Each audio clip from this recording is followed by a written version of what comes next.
Hvernig leysum við þetta? Jú, við förum í það að finna eitthvað sem við vitum, skoða hvað veit ég.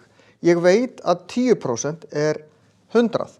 Ég veit að 10% er 1/10 af 100. Þetta er þá 1/10 því sem ég með, þá get ég margfalda bara 150 sinnum 10.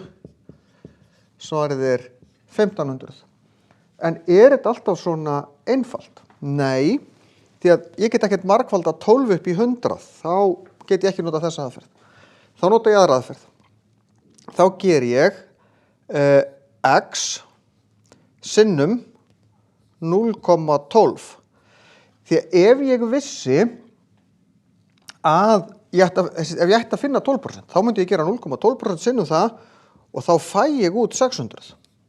Nú er ég bara með jöfnu hérna. Ég get nota jöfnu reikning og ég deili bara með 0,12 báðum megin. 0,12 er 12% í tugabroddi. Þetta styttist út, því að þetta er 1. Og þá fæ ég bara, svarið er 5000.